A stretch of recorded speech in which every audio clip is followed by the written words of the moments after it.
Welcome to Let's Get Real with Tina, Bill.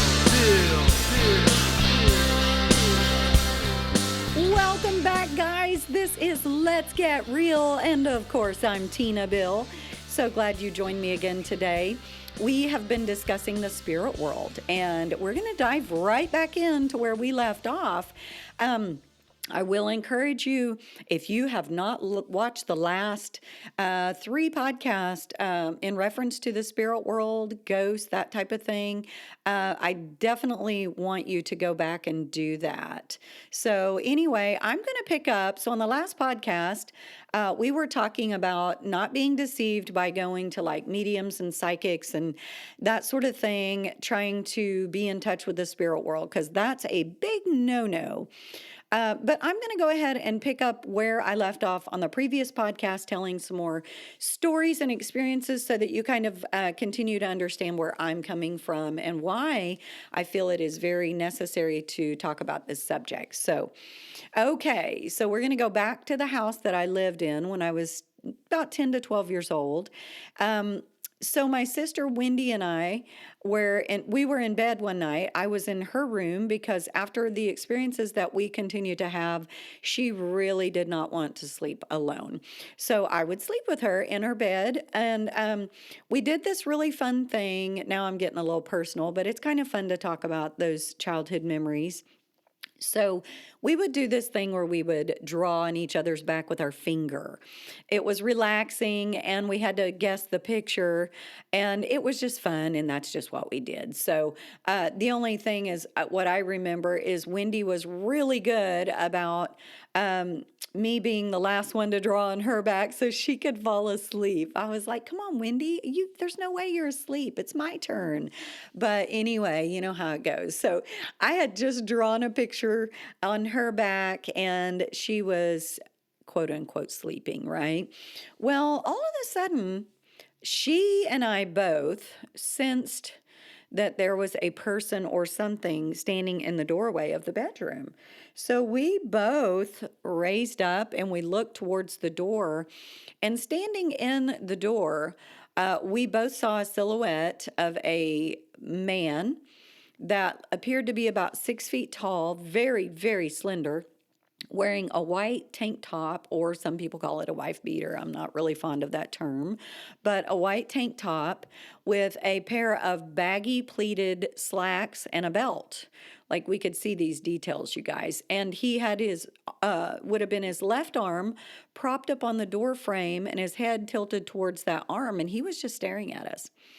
And she and I both immediately were like, what in the world? And we thought at first it was my stepdad, because he was a very tall, slender man, and he wore that style of tank top quite often. And we thought it was him at first, but we looked, and of course, to our surprise, it wasn't an actual physical human, but it was the silhouette of a human. So very quickly, once we both kind of gasped, we looked at each other and we were like, did you see that? And again, she and I explained to each other what we saw. And I can't remember if that night we got up out of bed and told my mom or not, but I know the next day we told Mom what we had seen standing there in the doorway, and it startled us.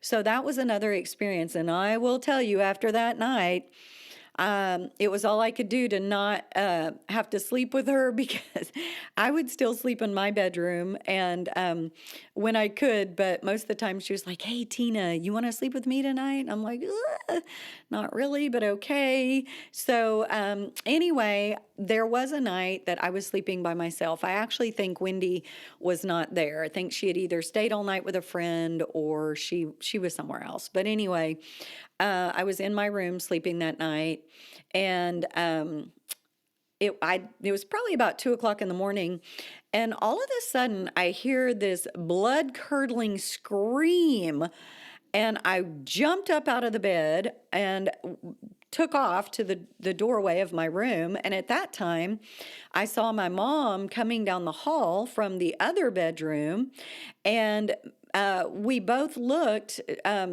the bathroom was next to my bedroom door, and my little sister that was about 4 years old had gotten up in the middle of the night to use the restroom, and the light was on in the bathroom, and of course we knew that was our focus. We went to that because the light was on there, and Mom and I both arrived, almost about the same time. I think I beat her by a little bit because my room was right next to the bathroom and hers was a little ways down the hall.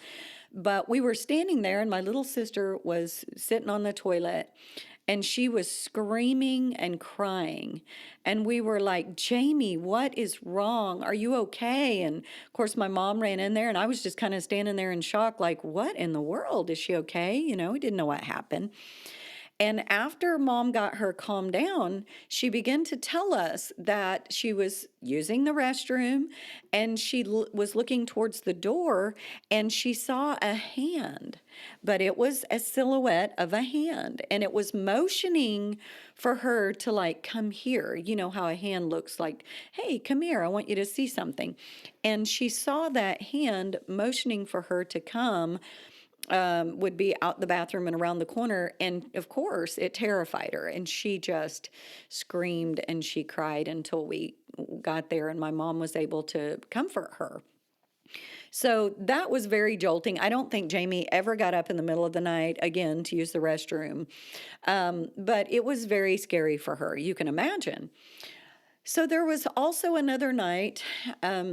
It was very close to that particular night. I was in my bed. And I was trying to go to sleep. I was having a hard time going to sleep. But all of a sudden, I felt this very, very hovering presence. And it was so scary. Again, I was 10, 11, probably at this time. I was probably 11. I felt this presence hovering over me, and I was so terrified. I put the covers over my head, and I was shaking, and I was sweating bullets. I was so hot because I had the covers over my head. And I remember just laying there, just in fear, just trembling. And as a child, though, I knew to pray, and I began to pray. And just shortly after that, the fear left, and I was able to uncover my head.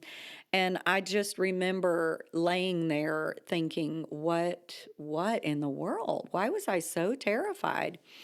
But guys, these are experiences that, again, I said in the previous podcast, I think a lot of us throughout our life have had experiences, seen things, heard things, or whatever, but we were just afraid really to bring it to anyone's attention because a lot of times or oftentimes you find yourself even doubting yourself. You say, well, maybe I didn't see that. Maybe I didn't hear that. Or, oh, I'm just a kid, and kids get afraid.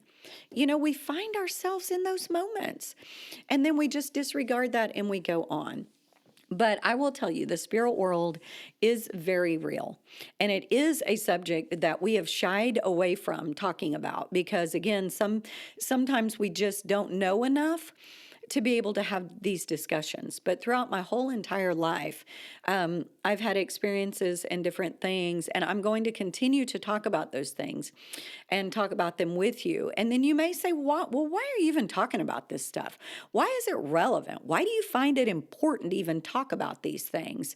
And I will tell you, there are lots of reasons. And one of the reasons for me, and again, I speak from my experiences, and this is all from me, okay? I am a prayer warrior. I mean, I have felt the need to pray ever since I was a very young child. And that's how we fight our battles, is in the spirit world. And the Bible says that we wrestle not against flesh and blood, right? But against principalities, against powers and rulers of darkness and that are seated in high places. We wrestle against those things, guys. As much as you would like to believe that your sister-in-law or your mother-in-law or your father-in-law or your brother-in-law or your brother, sister, aunt, as much as you would like to believe that you are battling them, they're just, crazy and they don't know what they're doing. There's a spirit, there are spirits oftentimes that operate through human, as we know, and that person is being influenced by a spirit. And I will tell you, if it's unpleasantries, it's normally and more than likely, it's a spirit of the devil. It's not a spirit of God.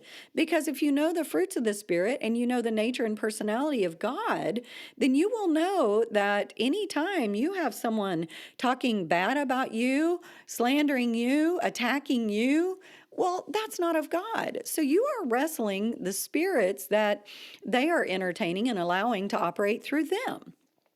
So I'm a prayer warrior and I fight in the spirit world. And let me tell you, when I was a kid, I fought in the natural. Now, I was a scrapper. I wouldn't put up with you, and I just as soon to punch you in the nose as to listen to you. And those types of personalities, let's not don't put those down. Those are good personalities. We just have to learn how to take that same aggression and that same boldness and use it for the glory of God, right? So we turn those aggravations and those things into the right direction, and we begin to fight and war in the spirit world. Because even as a little kid, when I wanted to fight, and I was fighting these people that were making me mad, well, I didn't understand that they were making me mad, because there's oftentimes spirits and things that are coming against you because they are definitely trying to push your buttons. So anyway, guys, we're at the end of our time again.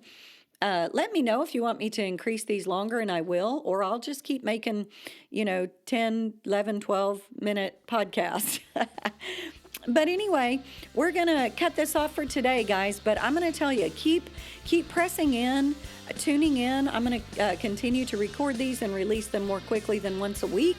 So until next time, I will talk to you soon.